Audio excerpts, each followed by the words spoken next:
Buenas noches, queridos alumnos. Día vamos a avanzar el tema del programa ampliado de inmunizaciones. Es un tema importante que todos ustedes deben conocer. Sé que en el mundo hay organizaciones, hay personas, hay, hay gente que no cree en las vacunas, inclusive no solamente no cree, sino que está en contra de las vacunas. Eh, Tienen argumentos para estar en contra de las vacunas. Nosotros como médicos debemos tener clara el concepto y la idea de que las vacunas pues han erradicado, gracias a las vacunas se han erradicado muchas enfermedades mortales y se ha disminuido en gran forma muchas otras que eran la causa de enfermedades y muerte en niños menores de 5 años de edad. Así que independientemente de lo que crean, sabemos que se ha trabajado mucho en la concientización de la gente para que crea en las vacunas y asista a los centros de salud para llevar a sus niños a que reciban sus vacunas. De ese modo tenemos una disminución de la morbimortalidad infantil, especialmente en las enfermedades inmunoprevenibles. Para empezar, quiero decirles que desde que existe vida en este planeta, el hombre ha ido buscando remedios para sus dolencias, para sus problemas de salud. Lo primero que seguramente sintió el hombre cuando empezó a vivir en esta tierra fue el dolor, ¿no? Esto producto del enfrentamiento con otros animales en busca de su alimento. Y luego, pues, en la supervivencia y accidentes que podían tener y después las guerras entre ellos. O sea que ha ido convirtiéndose en una carrera en busca de medicamentos, de remedios para calmar sus problemas, para aliviar sus dolencias. Existen pruebas de esos. Se han encontrado estos remedios para curar sus enfermedades, pues en hierbas, en plantas, en raíces, en frutos, y de ahí, con el adelanto de la ciencia, se han ido sintetizando, aislando los productos activos, los principios activos de estas sustancias que se encontraban en las plantas, raíces, y se han convertido en medicamentos que se usan hasta ahora. Sin embargo, ha habido entre toda esa gente preocupada por la salud de la población y del mundo, gente que decía, si en vez de solamente curar las enfermedades, ¿por qué no buscamos algo que prevenga las enfermedades? Entonces de ahí vino el concepto de prevenir, de prevención de las enfermedades. Desde tiempos antiguos, pues se ha ido buscando alguna vacuna, alguna sustancia o algo que pudiera prevenir las enfermedades. Los budistas indios en el siglo XVII pues ingerían el veneno de las serpientes porque vivían en lugares donde había muchas serpientes con el fin de adquirir inmunidad contra la picadura de las víboras. O sea, ya había un principio de que exponiéndose al veneno o a la enfermedad podía uno resultar inmune, o sea, algo que tenía que ver con la realidad. En la China, en el siglo X, se practicaba la variolización, porque en ese tiempo, pues, había una epidemia, una pandemia de de, perdón, de, de viruela, que era una enfermedad mortal, la viruela humana.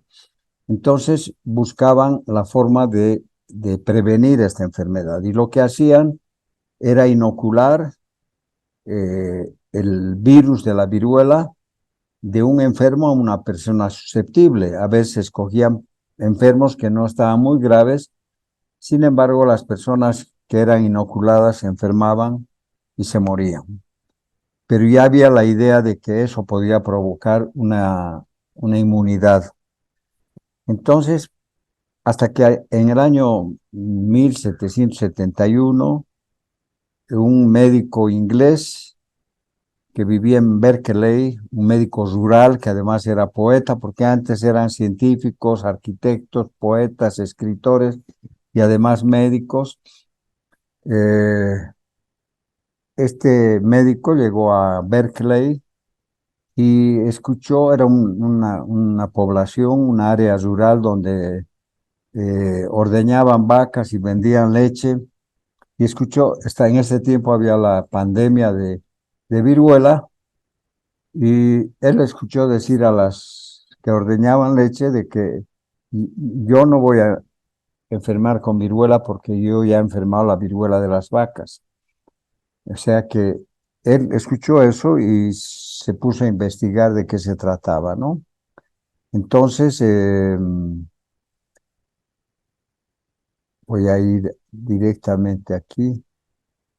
Entonces, al escuchar eso, él empezó a investigar y efectivamente observó de que las lecheras tenían en sus manos unas pequeñas vesículas que eran la viruela que se transmitía a través de las vacas durante la, el ordeñamiento, ¿no? Bueno, eh, después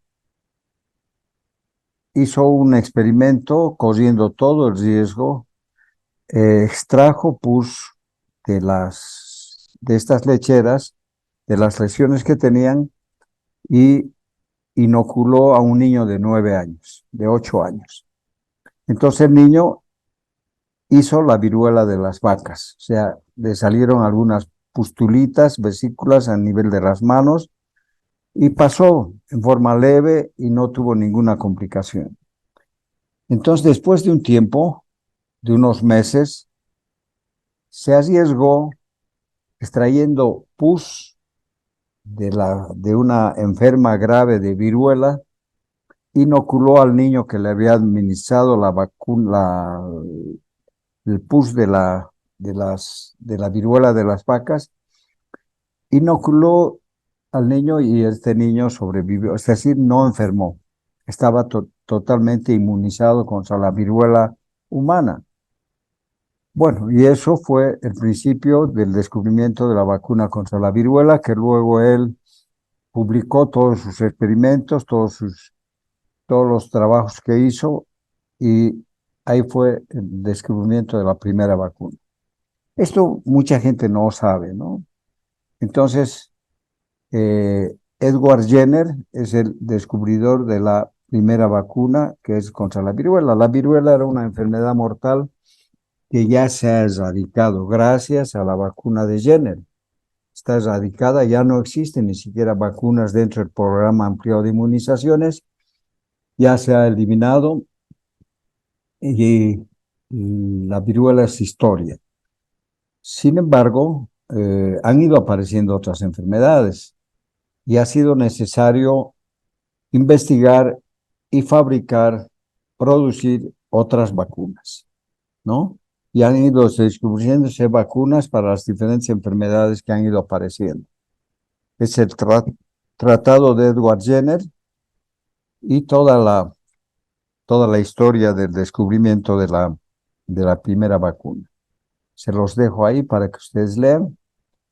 Entonces vamos a ver un poquito lo que al principio quería mostrarles.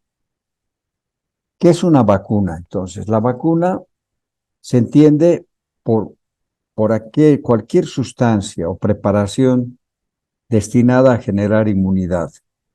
Pueden ser producidas con toxoides, porque hay algunas enfermedades cuya bacteria o virus que penetra al organismo no es el que produce las graves o complicaciones que puede presentar la enfermedad. Puede ser que sea la toxina de esta bacteria la que ocasiona las complicaciones y la muerte del paciente. Entonces, las vacunas son aquellas que se producen con toxoides, bacterias vivas, muertas, atenuadas, fracciones, fragmentos de estas bacterias o virus, muertos, atenuados o tratados a través de la ingeniería genética para que no produzcan la enfermedad, pero la presencia dentro del organismo va a generar la producción de anticuerpos y va a despertar la actividad inmunológica de la persona. Además, va a crear una memoria inmunológica, es decir, que el paciente o la persona, una vez que esté en contacto con la bacteria, ya no va a enfermar, es decir, va a tener los anticuerpos y defensas necesarias para evitar que pueda enfermar. Entonces, las vacunas están hechas de bacterias, eh, virus atenuados, muertos o fracciones de estos microorganismos. También por las toxinas que se han inactivado y se llaman toxoides y se introducidos al organismo van a provocar la defensas que van a combatir la enfermedad.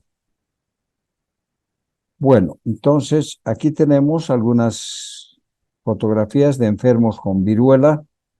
Son pústulas que cubren toda la superficie del cuerpo, incluyendo los orificios naturales, los ojos, etc.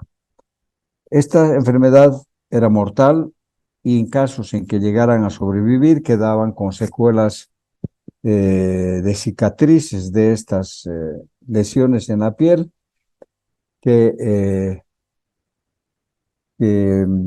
quedaban marcados. Se les decía fieros a estas personas. Hasta ahora todavía se ve en la calle alguna persona mayor con estas cicatrices. Yo no he visto ni un caso de viruela, a pesar de que una tía mía murió con viruela, pero yo no la vi, pero la gente se moría. La gente que llegaba al país hasta hace poco tenía que tener una carnet de vacunación contra la viruela. Pero desde que se ha erradicado, ahora es la carnet de la vacuna contra la fiebre amarilla, la vacuna internacional. Bueno, entonces ese era el aspecto de las personas que tenían viruela. Aquí se ve el esfuerzo que realiza un grupo de personas para poder vacunar a un niño que se defiende y que inclusive aquí hay una mujer que se la ve envolviéndose con un pañuelo, seguramente la herida que le produjo el niño al defenderse y la mordió, ¿no? Seguramente.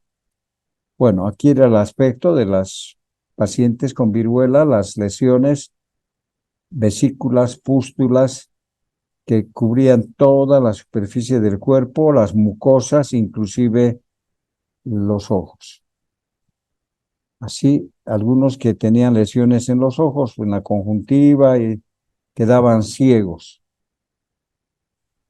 Bueno, estas son las lesiones en la piel de pacientes que sobrevivían a la enfermedad, mucho más graves que las lesiones que quedan en las personas que tienen acné.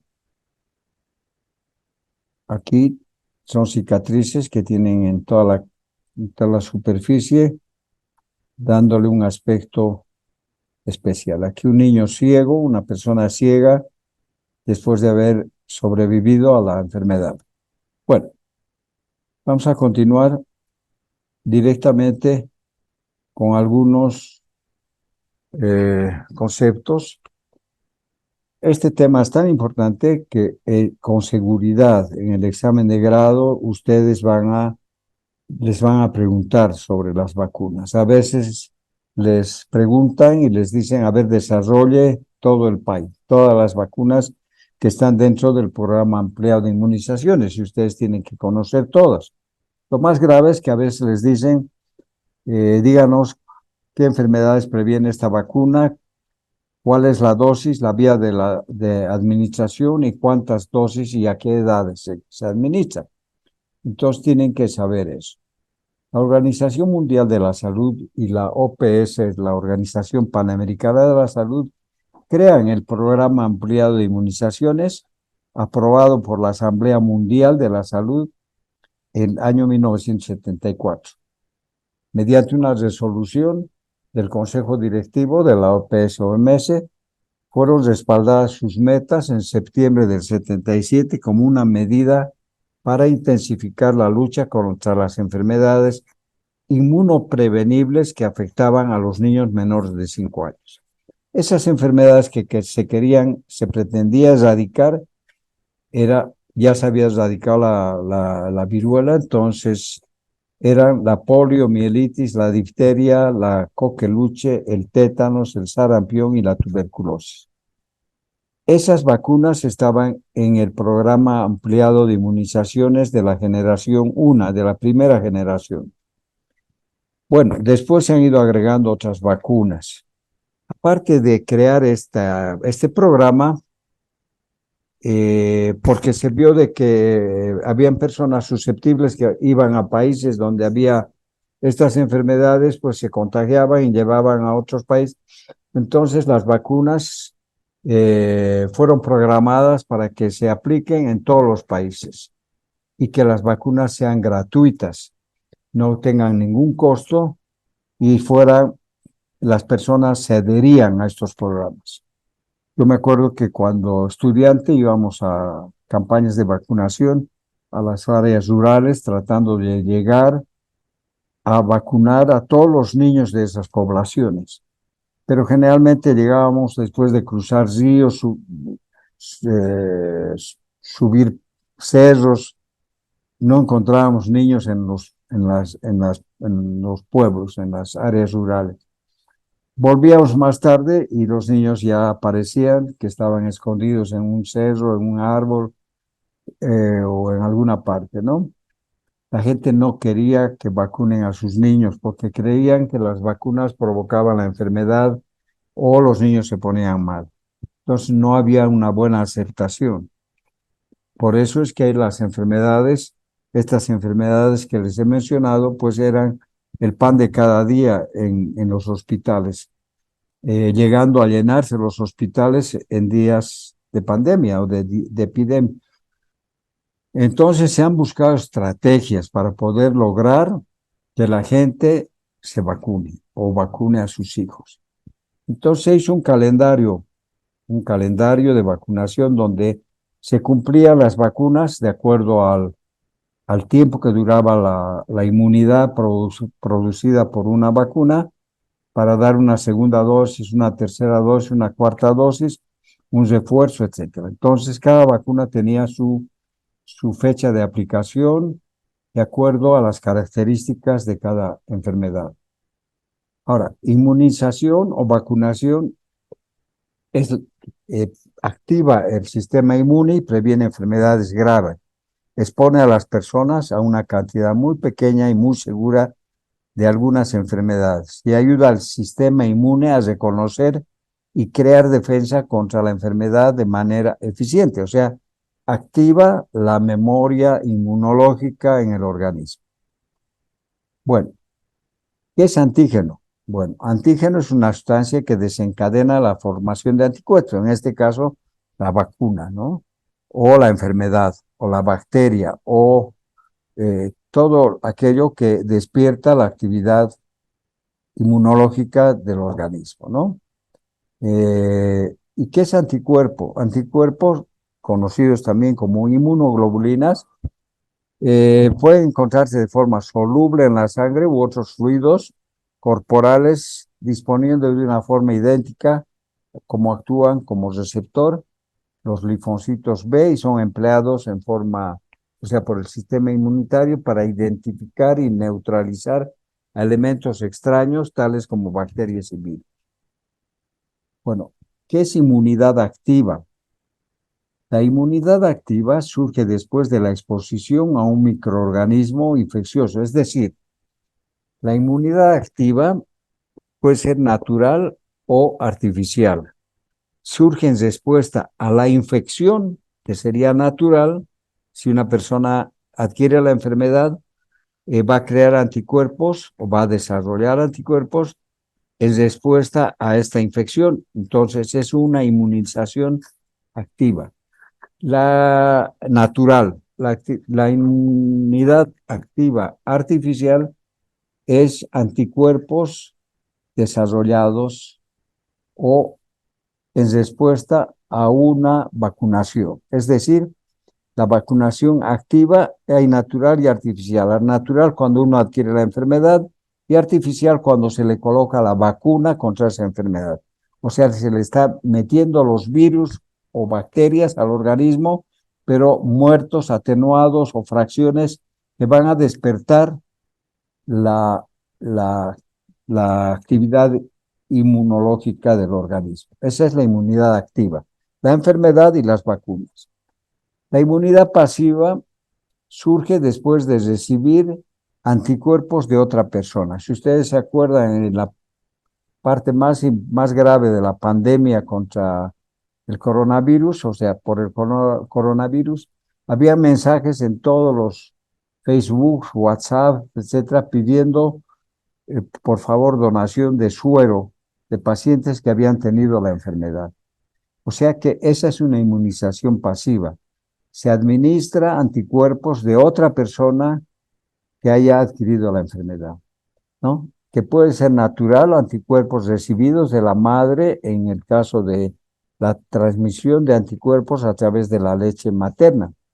Por eso es que hay vacunas que se administran a los 2 meses, a los 4 meses, a los 6 meses, etcétera, porque los anticuerpos que transmite la mamá quedan en el organismo del bebé más o menos 6 meses, ¿no? Y después desaparecen.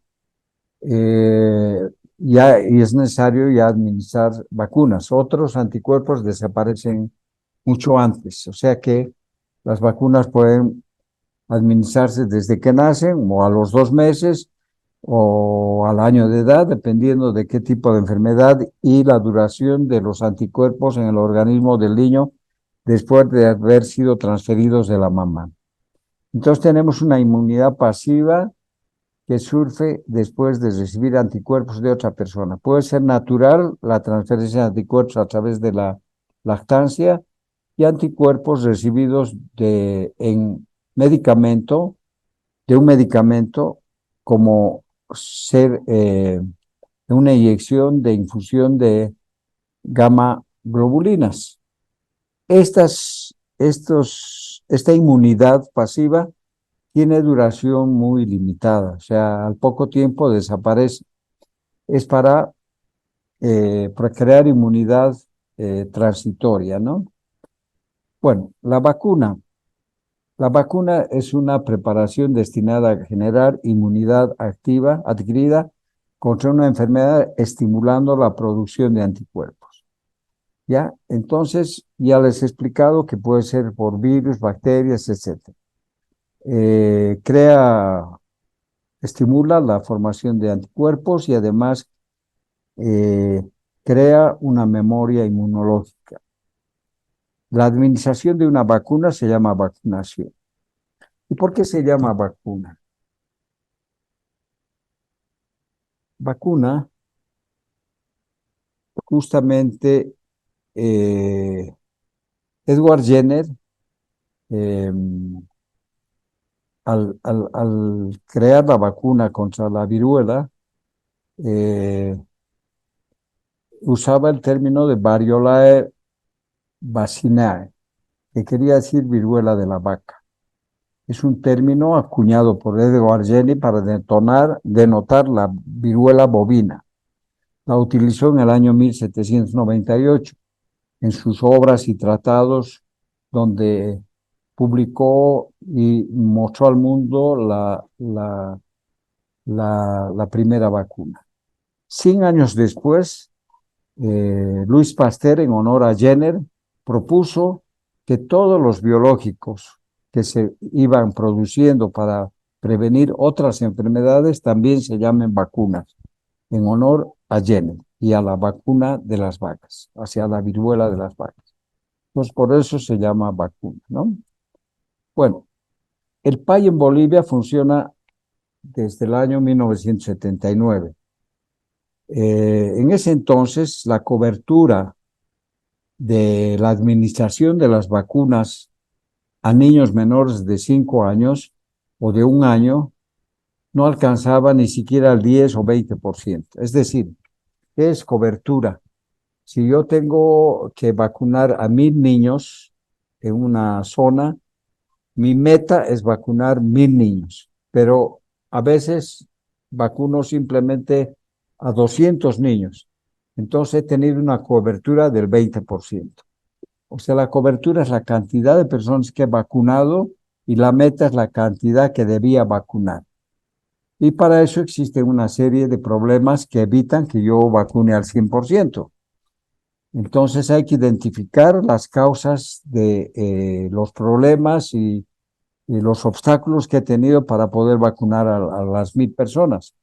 Entonces, una vez identificados los problemas, se crean estrategias para superar estos problemas y que nosotros podamos alcanzar en la vacunación el 100% o cerca del 100%. Con muchas políticas de salud y concientización de los médicos y de las enfermeras y hacia los pacientes, etcétera, se ha logrado aumentar las coberturas de vacunación, que eran del 20%, ahora se llega más o menos al 82% y tal vez más. En la vacuna contra la tuberculosis, las formas graves de tuberculosis, se ha alcanzado una cobertura casi del 100%. Y esto es porque se vacuna al niño en el hospital. Una vez que nace, se le aplica la vacuna y se lo da de alta. Pero hay niños que nacen todavía en sus casas, en sus domicilios y no han recibido la vacuna. O hay otros niños que nacen en el hospital y son dados de alta un sábado, un domingo y tienen que volver a ser vacunados. O hay niños que nacen con menos de 2 kilos de peso y no se los puede vacunar todavía y hay que esperar que vuelva el niño. Esas son las razones, son obstáculos o situaciones en las que surgen para evitar tener un 100% de cobertura. Pero se ha avanzado muchísimo. Ahora los niños van al hospital, no van solos, van con sus padres. Hay el bono Juana Azurduy de Padilla, que se le paga a la mamá por hacer control prenatal, identificar problemas durante el embarazo, para que tenga su parto en una institución de salud, o sea, el parto institucional, y luego se le paga para que a su niño que ha nacido, pues se lo lleve al control de niño sano al hospital cada mes. Y se le paga cada 2 meses una cantidad de dinero para que se ayude en, ya sea en pañales o en algunas otras cosas que necesita el niño, se le da un subsidio, etcétera. Con eso se ha logrado disminuir el parto domiciliario y evitar que las mamás se queden con sus niños sin vacunar. Entonces, estos estímulos y otras políticas de salud, en casos de brotes epidémicos, pues la gente, el personal de salud, junto con los estudiantes de medicina, se forman brigadas y van a vacunar a las zonas donde se han presentado estos brotes. Entonces, son políticas de salud que hacen que disminuya. Con estas vacunaciones han logrado desaparecer y disminuir muchas enfermedades, ¿no? En el año 1994 se ha certificado la erradicación de la poliomielitis en las Américas. En Bolivia, el último caso de poliomielitis fue registrado en el año 1987. Yo no he visto un niño con poliomielitis, nunca he visto. De repente no me he dado cuenta, pero no estudiaba seguramente medicina, era un chiquillo. Y cuando de todas maneras eh, hemos entrado a la Facultad de Medicina, hemos ido a hacer prácticas en los hospitales, lo que hemos visto son niños con secuela de de la poliomielitis, ¿no? Hasta ahora se ve todavía en las calles algunas personas mayores que tienen secuelas de poliomielitis. La poliomielitis era una enfermedad que provocaba una parálisis flácida de todos los músculos, especialmente de las extremidades. Con esa parálisis se producía una atrofia muscular tan intensa que quedaban las extremidades prácticamente en piel y hueso, y las articulaciones resultaban totalmente inestables, no había estabilidad en la marcha, lo que hacía que usen aparatos ortopédicos o apoyaran su mano en la rodilla para evitar que se flexione hacia el otro lado. Entonces, enfermedades invalidantes eh, que dejaban secuelas muy graves, pero gracias a la vacuna ya no hay la poliomielitis. Se han puesto en lugares alejados y países pobres como África, Asia, eh, mm, afiches donde se ofrece una recompensa de $1 millón a aquella persona que denuncie un caso de polio. Esos papeles se han destruido, se han desprendido y no se ha vuelto a presentar más un caso de polio. Todavía sigue en los instructivos del Ministerio de Salud que en aquel hospital que haya un niño sospechoso de polio, o sea, un niño que tenga parálisis de los miembros inferiores o algún problema que impida que el niño camine, sea denunciado para investigar, tomar muestras y verificar si generalmente lo que hemos visto, yo he visto muchos niños con ese problema, han resultado ser Guillain-Barré. O sea, no hay más polio, ¿no? Luego han ido disminuyendo otras enfermedades como la difteria, que casi ha desaparecido. Ha habido rebrotes hace unos años, 2 años, 1 año, 2 años, en Venezuela, y por la velocidad de la migración, pues han aparecido rebrotes en Estados Unidos, en el Brasil y en otros países, rebrotes de difteria que han sido mortales, que toditos han muerto. Ha habido rebrotes de sarampión que también algunos se han complicado y han muerto, ¿no? Esos son porque ya se ha dejado de vacunar y hay personas susceptibles y de pronto hay una crisis de salud como en Venezuela y empiezan a surgir casos, personas susceptibles y personas infectadas que no han tenido la oportunidad de recibir su vacuna y crean brotes de esas enfermedades. Bueno, entonces la viruela se declaró erradicada el año 1977, la poliomielitis en Bolivia hasta el 2000 ya no se reportó ningún caso, y la difteria pues ha disminuido. Hubo un solo caso de difteria reportado en el año 1998, pero ha habido un rebrote hace poco. O sea que no, todavía no está. Y hay otras enfermedades, ¿no? Bueno, a estas vacunas que inicialmente les he mencionado, o sea, las enfermedades de la tuberculosis, la polio, la difteria, tétanos, coqueluche y el sarampión, se han agregado otras vacunas, ¿no? En el PAI de segunda generación. Entonces, la DPT, que era la difteria, coqueluche y tétanos, se le ha agregado 2 vacunas más, que es una vacuna contra la hepatitis B y el Haemophilus influenza tipo B, y se ha convertido en pentavalente. A la vacuna del sarampión, que se administraba al año de edad sola, y en casos de brotes se bajaba la edad de vacunación a los 9 meses, se le ha agregado 2 vacunas más, que son la de la rubiola y la parotiditis, y ahora es la SRP o triple viral, que se administra al año de edad. Bueno, aquí tenemos rápidamente cómo se obtienen las vacunas atenuadas, ya sean virus o bacterias atenuadas, que son la del sarampión, paperas, rubiola, bacterias atenuadas, que son la vacuna contra la salmonela, inactivadas, víricas, en las antigripales y así sucesivamente, ¿no?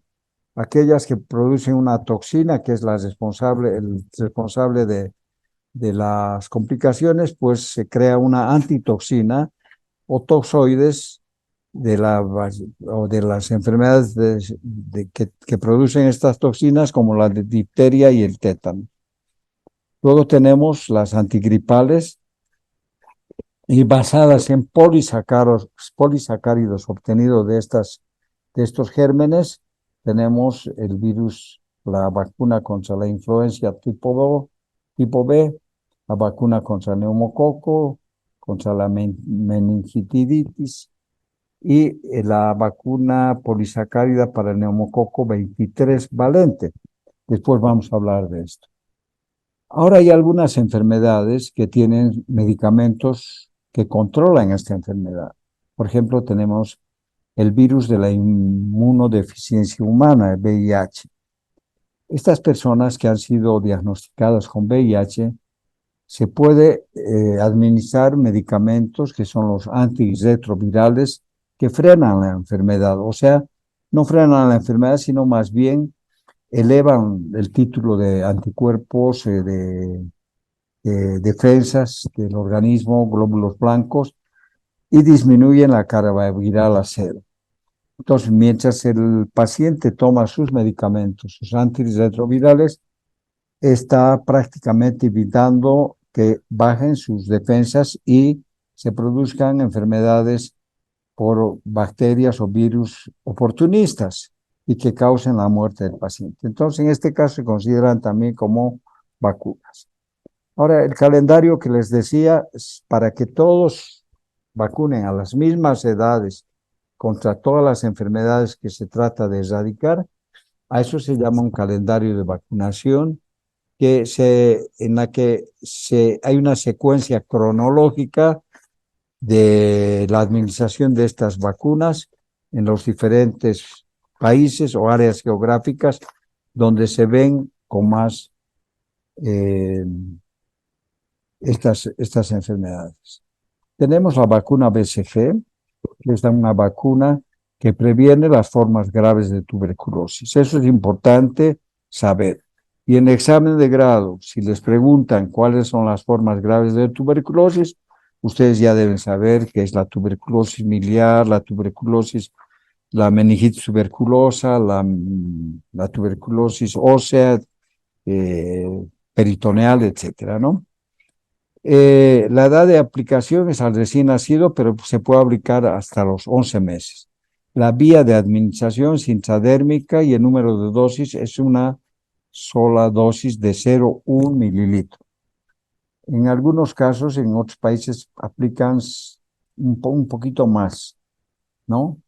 Las reacciones adversas, justamente en los países donde existe una dosis un poco mayor, se produce una adenopatía axilar o supraclavicular, que es una complicación de la administración de esta vacuna.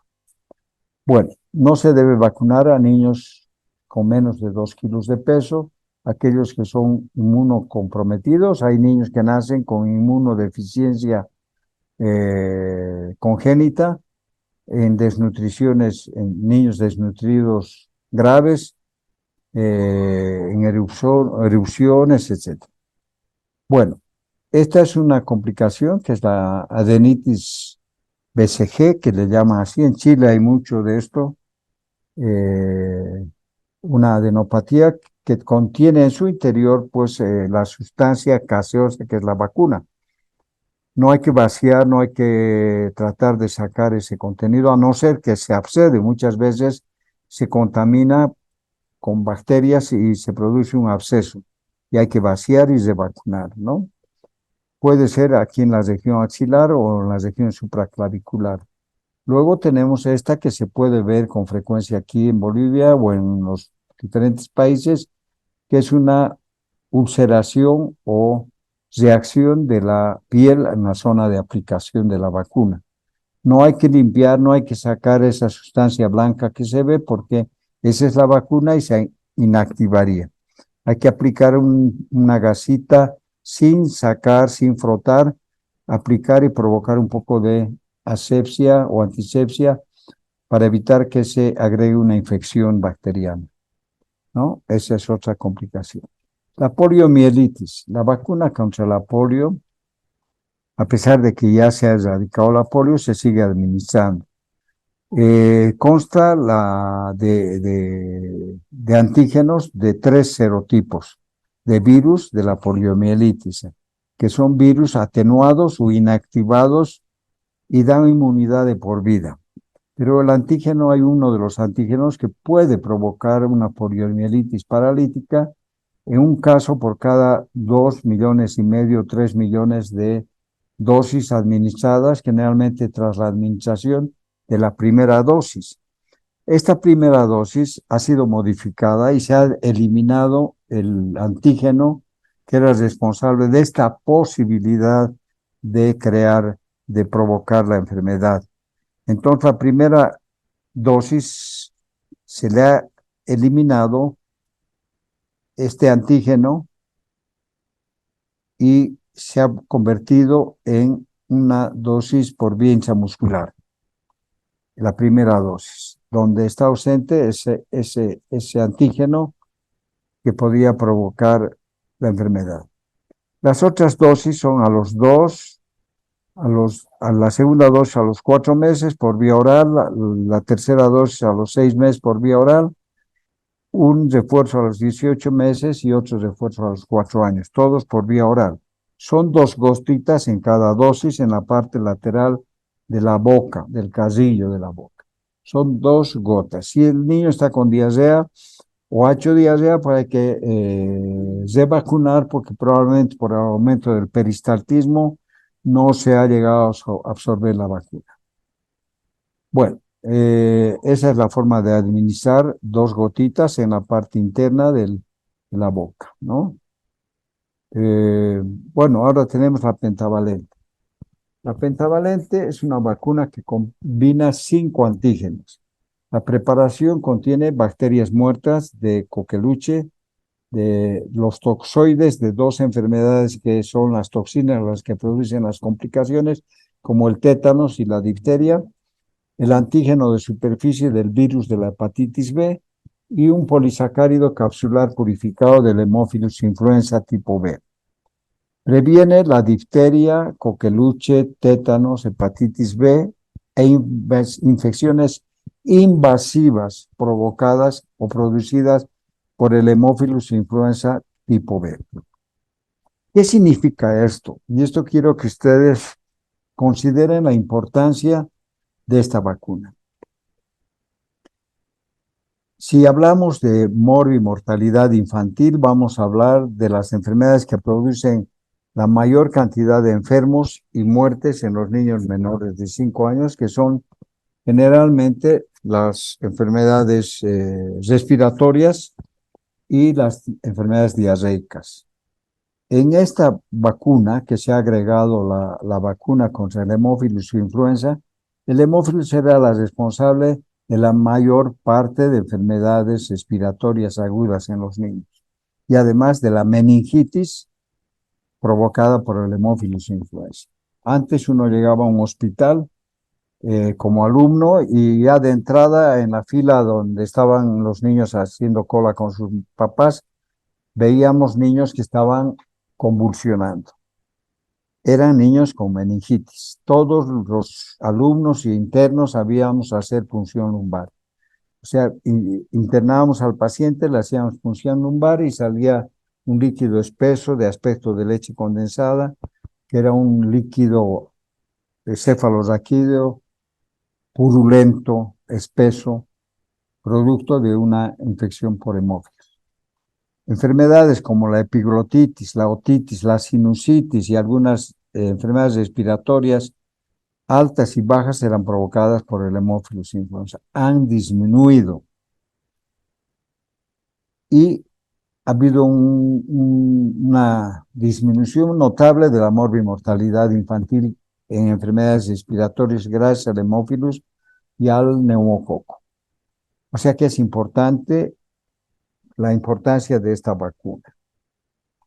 Y entonces, como les decía, previene difteria, tétanos, coqueluche, las enfermedades o infecciones invasivas por hemófilus influenza, como enfermedades respiratorias y meningitis y la hepatitis B. Entonces, contiene bacterias muertas de Bordetella pertussis, toxoide tetánico y diftérico, preparado purificado de antígeno de superficie del virus de la hepatitis B y un polisacárido capsular de la hemófilis influenza. Vienen dos frasquitos. Estos dos frasquitos contienen una parte liofilizada donde está la vacuna contra el hemófilis influenza y otra donde está el solvente que están las otras 4 vacunas. ¿Por qué combinadas estas vacunas? Para adquirir más beneficios, menos dolor, administración simplificada, en una sola aplicación se aplican 5 vacunas, mejor adherencia de los padres a estos programas de vacunación, etcétera, etcétera. El número menor de visitas, de colas, etcétera. Entonces, la presentación es, cada frasco es una dosis, no son frascos con 100 dosis o 50 dosis, una dosis. La cajita tiene 2 frascos, en uno viene la vacuna contra el hemófilus influenza tipo B y en el otro las otras vacunas. Se debe conservar entre +2 y +8 grados de temperatura y no debe aplicarse niños con enfermedades graves o fiebre, o un niño con fiebre alta, o niños que tengan convulsiones o algunos problemas de tipo neurológico, hasta no valorar si pudiera tener o no una complicación después de la administración de la vacuna. Entonces son los 2 frascos, el frasco donde tiene una parte liofilizada y el solvente donde se pasa el solvente al otro frasco, se agita y se administra.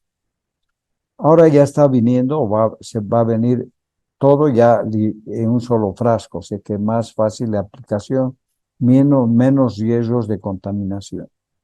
Esa es la forma de preparar. Y bueno, algunos comentarios sobre esto en el sentido de que pueden existir efectos adversos. Los niños vacunados contra la pentavalente pueden presentar después de la aplicación de la vacuna un poco de fiebre, malestar general, irritabilidad, estar el niño muy decaído. Entonces, por eso es que se le administra unas gotitas de paracetamol antes de la vacuna o después de vacunarlo se le da un frasquito de paracetamol en gotas para aliviar estos efectos colaterales esperados o que pueden suceder en la aplicación de esta vacuna. Ahora pueden haber algunos efectos adversos por la mala aplicación de la vacuna, que esto es grave. Esto es penado por la ley. El funcionario que ha aplicado la vacuna es despedido, se le retira del trabajo, porque existe técnicas de aplicación que deben ser aprendidas por todos aquellos responsables de la vacunación. En primer lugar, tiene que haber una buena asepsia y antisepsia. En segundo lugar, la administración de la pentavalente es por vía intramuscular. No puede quedarse restos de vacuna en el tejido celular, ni en la epidermis, ni la dermis, porque pueden producir necrosis y pueden producir más tarde abscesos y requerir de una intervención quirúrgica. Entonces, la jeringa tiene una característica, tiene una burbuja de aire y cuando uno carga la jeringa con la vacuna, la burbuja queda encima de la vacuna. Se administra por vía intramuscular en la parte anterolateral del muslo y una vez que ha entrado la vacuna, por detrás entra la burbuja que empuja a la vacuna hasta el tejido muscular, evitando que quede vacuna en el tejido celular. Hay los riesgos de que se quede la vacuna en el tejido, la piel o en el tejido celular, lo que va a producir un absceso. un absceso por necrosis del tejido celular. Y si hay que también comprobar, aspirar en el momento de aplicación para ver si no estamos en una vena o una arteria, lo que sería también una complicación grave. Se produce un colapso vascular que puede suponerse o pensarse de que se trata de una reacción anafiláctica, pero no debe asegurarse uno de que está en el tejido muscular. Bueno, se aplica a los 2, 4, 6 meses de edad con un refuerzo al año y medio y a los 4 años de edad, ¿no? No se debe mezclar con otras vacunas, etc. Es la zona de aplicación en el recto anterior del muslo derecho, eh, acá. O sea, para resumir, es intramuscular 0,5 ml en la región anterolateral del muslo derecho, ¿no? Se aplica a los 2 meses, 4 meses, 6 meses, un refuerzo al año y medio y el otro refuerzo a los 4 años. Bueno, ahora vamos a hablar de la vacuna antineumocócica. Es otra vacuna que es importantísimo, ya que previene, protege contra las neumonías provocadas por neumococo y la meningitis provocada por el neumococo. Desde el año 2000 empezó a utilizarse la vacuna neumocócica que contenía 7 cepas del neumococo, 7 cepas, por eso se llamaba heptavalente, se llama heptavalente. Entonces, con eso se disminuía las enfermedades neumocócicas invasivas, aquellas especialmente en lactantes y niños pequeños, y se dijo que se trataba de una vacuna segura, eficaz y capaz de generar una buena respuesta inmunológica a partir de los 2 meses de edad. Sin embargo, se ha visto de que por el uso indiscriminado de antibióticos que siguen usando en forma irracional los médicos, internos, alumnos, enfermeras, que para cualquier resfrío ponen antibióticos, han empezado a mutar y a formarse otras cepas de neumococo. Por eso es que ha salido la vacuna neumocócica 13 valente. O sea, han aumentado 6 cepas más que se habían producido con la mutación de las otras cepas. Entonces, ahora hay la 13 valente y que están destinadas a nuevos serotipos, ¿no? Para disminuir o erradicar las enfermedades neumocócicas invasivas que eran responsables de las enfermedades respiratorias y de la meningitis por neumococo. Entonces, este uso indiscriminado de antibióticos que inducen la aparición de cepas inmunoresistentes. Bueno, hay niños que nacen sin vaso o niños que se les ha extirpado el vaso por cuestiones médicas o por accidentes o traumas abdominales con lesión de vaso. Se les extirpa y estos niños son niños vulnerables, ya que por la falta de vaso hacen una sepsis por neumococo y se mueren. Entonces hay que aplicarles antibióticos durante toda su vida. Con la vacuna antineumocócica se ha logrado evitar que estos niños hagan una sepsis por neumococo. Pero la aparición de nuevas cepas hace de que estos niños otra vez estén corriendo peligro de hacer infecciones por las nuevas cepas que aparecen.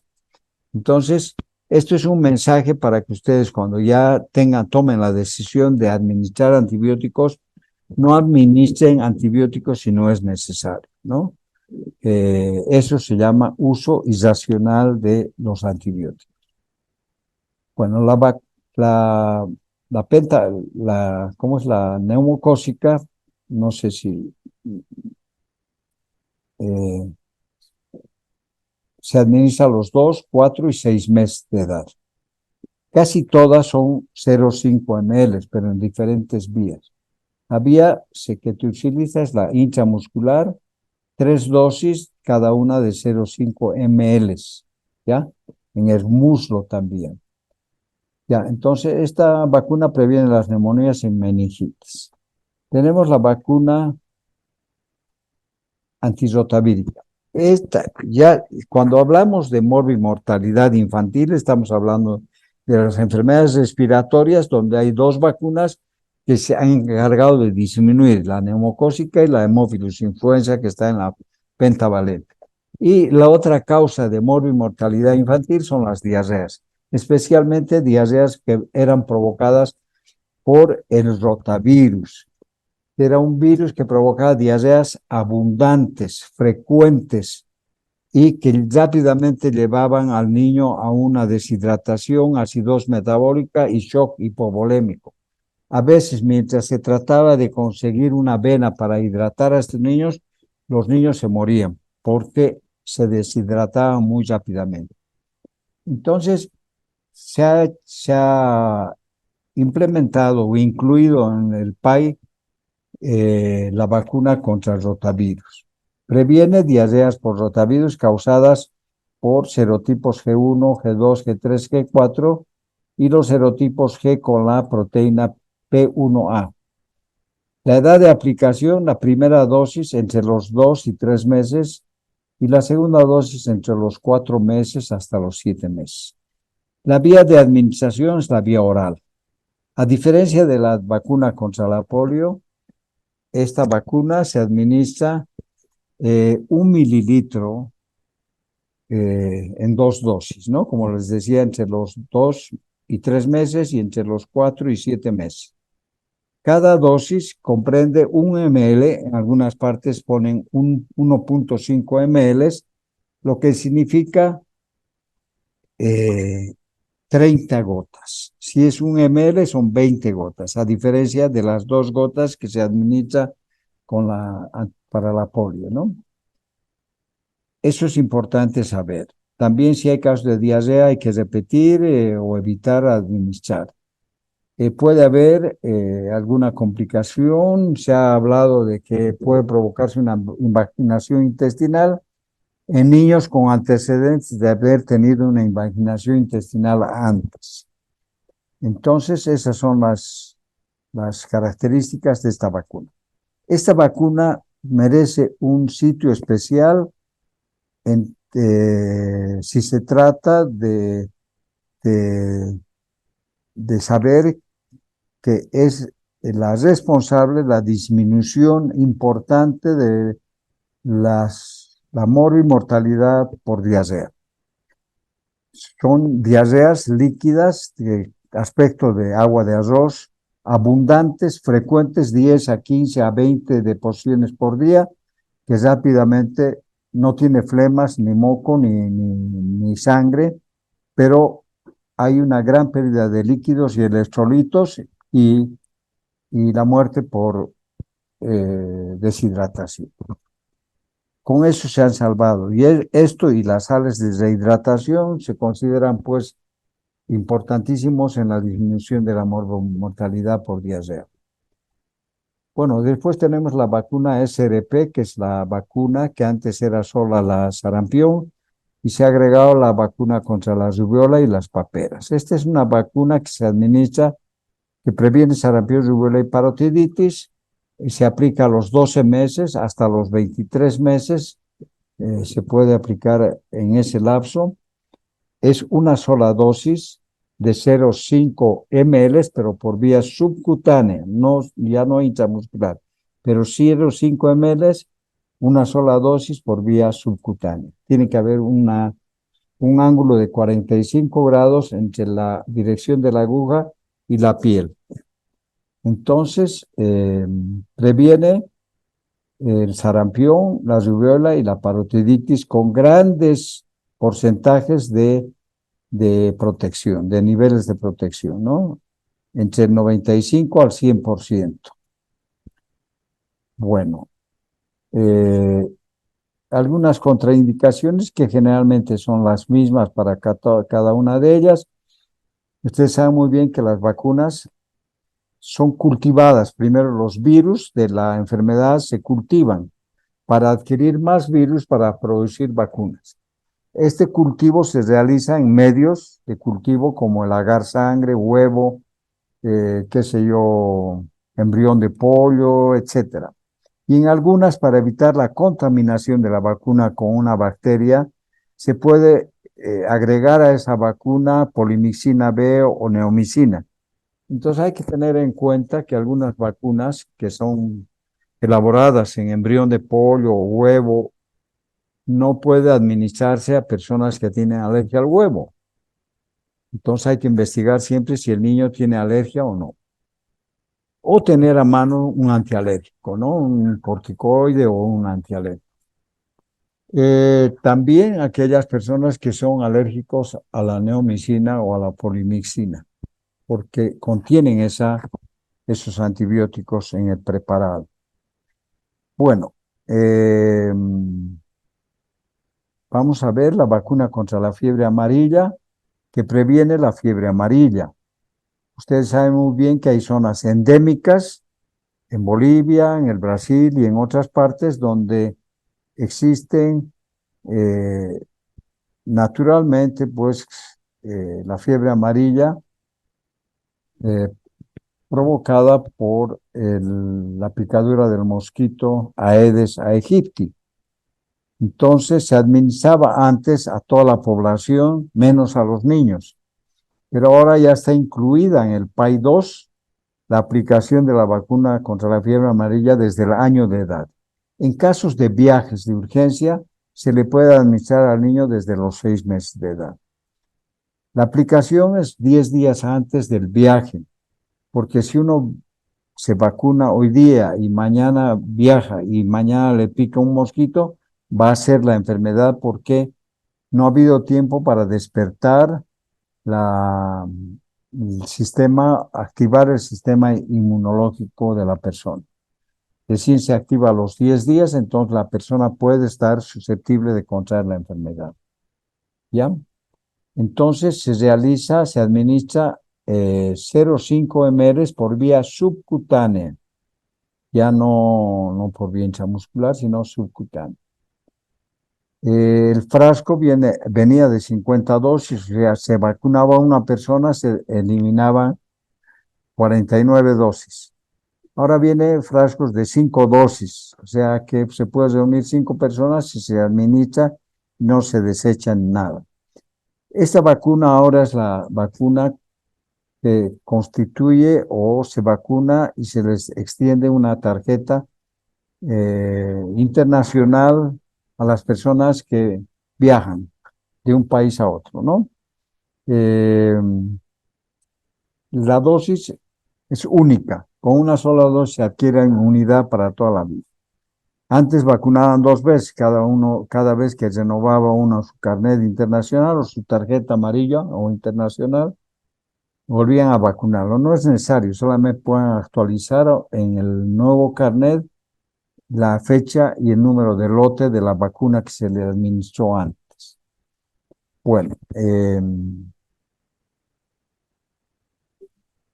esas son más o menos las características de la vacuna contra la fiebre amarilla. Luego tenemos la vacuna DT, difteria, tétanos. Ahora ya no es tan grave como antes. Antes, cuando no había la conciencia en las mujeres de tener su parto en una institución, en un servicio de salud, tenían partos en su domicilio, atendidos por una matrona, por un familiar, o ellas mismas se colgaban de una rama de un árbol, a la orilla de un río, pujaban, caía el niño en el río, lo bañaban y le cortaban su cordón, le ligaban con una lanita de la oveja que tenían y cortaban con una tijera o con un vidrio que encontraban ahí cerca, entre medio de la tierra y los excrementos de los animales, un vidrio o cerámica, y era tan frecuente el tétanos neonatal que era pan de todos los días. Ahora con el parto que se ha hecho más frecuente, un parto institucional con control prenatal, ha disminuido. Yo ya no he vuelto a ver más tétanos neonatal. Visto dos cuando era estudiante y cuando fui médico vi otros dos. Y después ya no he vuelto a ver más tétanos neonatal, pero de todas maneras la vacuna se aplica por vía intramuscular. Eh, Hay dos edades, de 7 a 9 años, una primera dosis al contacto, la segunda a los 2 meses de la administración de la primera dosis y de los 10 a los 45 años, es decir, a mujeres en edad fértil, la primera dosis al contacto, la segunda dosis al mes y la tercera dosis a los 6 meses, por vía intramuscular 0,5, ¿no? Bueno, luego tenemos la vacuna antiinfluenza estacional. Esta es la vacuna contra la gripe, o sea, la vacuna de la gripe estacional. No es lo mismo gripe que resfrío común. La gripe es producida por el virus de la influenza y las características y los síntomas son mucho más graves, con temperaturas altas, dolor de todos los músculos, dolor del velo del paladar, de la garganta, fiebre de más de 40 grados, malestar general y la muerte si es que tiene una enfermedad de base como diabetes, como, qué sé yo, como insuficiencia cardíaca, etc. Y en los niños es también mortal y en los ancianos. Entonces, esta vacuna va cambiando por año porque las cepas cambian. Entonces, se coloca con una nueva cepa cada año por vía intramuscular. En los niños menores de 1 año son 2 dosis de 0,5 ml por vía intramuscular. Cuando el niño tiene más de 1 año, se coloca una sola dosis de 0,5 ml por vía intramuscular. A los adultos mayores de 65 años y algunas personas que pueden ser susceptibles, se les aplica una sola dosis de 0,5 ml cada año. O sea, se repiten las dosis cada año porque cada año cambian las cepas. Bueno, y por último tenemos la vacuna contra el virus del papiloma humano. Esta vacuna ha tenido mucha resistencia entre la población por algunos efectos colaterales que se producían en la administración. Entonces, y apoyados más contra los que están en contra de las vacunas, lastimosamente, pues ha costado que la gente se adhiera. El virus del papiloma humano, algunas cepas son los responsables del cáncer cervicuterino. Entonces, esta vacuna protege contra la infección por ciertas cepas del virus del papiloma humano que pueden causar cáncer cervical y verrugas genitales, que son los condilomas acuminados. Antes era muy frecuente ver a personas del campo, del área rural, con tremendos condilomas acuminados en la región genital y por falta de aseo, pues con un olor tremendo, tremendo. Había que, en casos leves, se podía aplicar condilomil o eh, algunos químicos o sustancias para poder ir tratando estas verrugas o estos condilomas, ¿no? Y en casos en que eran muy extensas, se utilizaba la cirugía. Se transmite por un contacto sexual y por contaminación también. Si una persona tiene su bebé y tiene condilomas, el parto va a ser cesárea, pero mientras está en tratamiento, pues puede estar cambiando a su bebé sin lavarse las manos y puede provocar la infección y la aparición de condilomas en el bebé, ¿no?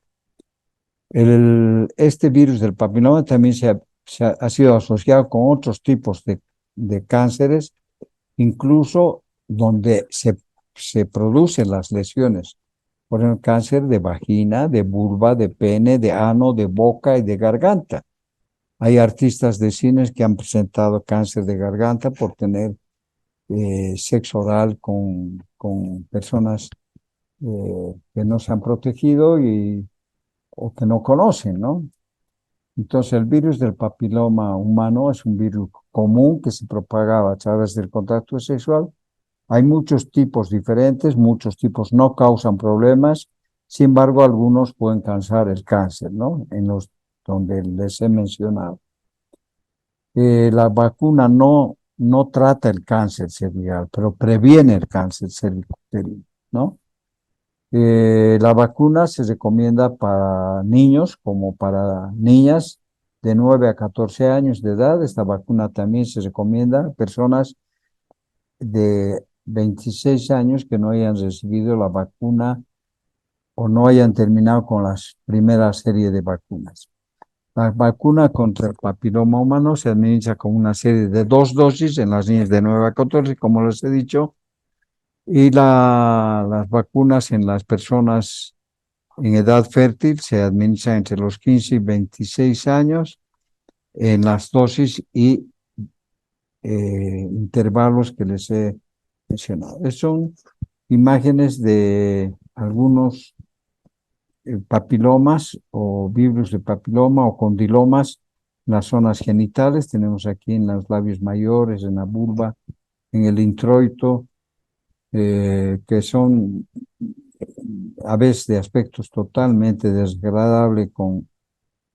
Aquí tenemos en la boca, y este es el virus del papiloma, ¿no? El virus del papiloma humano. Bueno, la vacuna, pues, es la que va a prevenir la aparición de estas condilomas y también previene la infección por virus, por cepas que pueden producir cáncer cervical. Bueno, en la aparición del papiloma humano en niños, pueden ser niños que han sido víctimas de abuso sexual y se les ha transmitido por contacto sexual o por falta de aseo o durante el parto, que ha sido un parto espontáneo o expulsivo, ha llegado y una mujer que tiene condilomas acuminados en la vulva y hasta en el cuello del útero puede haber, entonces sale el niño, se contamina y puede tener virus o papilomas o condilomas en niño. Y también en el cambio de pañales o aseo del niño puede haber contaminación y, y complicaciones. Aquí tenemos algo que ustedes deben tener todos en su celular, las diferentes vacunas y las enfermedades que le vienen, la edad de aplicación, la vía de administración, las dosis que se deben administrar. Y luego, para terminar, pues tenemos algunas falsas contraindicaciones. Se vacuna al niño cuya madre está embarazada, se vacuna. Algunos dicen que no debe vacunarse, no habría por qué. Si el niño está recibiendo un tratamiento antibiótico, ¿se debe vacunar o no? Algunos dicen que no, pero se puede vacunar. Niños pretérmino de la misma edad cronológica que los niños a término, para la mayoría de las vacunas, menos en los niños con BCG, o sea, la BCG se administra después de los 2000 gramos de peso. Pacientes diagnosticados con epilepsia o en situación estable, es decir, que está en tratamiento y que esporádicamente pueden presentar crisis convulsiva o algunas que pueden presentar crisis convulsivas febriles. Tal vez en esos casos se puede vacunar sin riesgo si es que no está con fiebre. Si un niño ha dejado de recibir su vacuna por mucho tiempo, se debe continuar y no empezar de nuevo.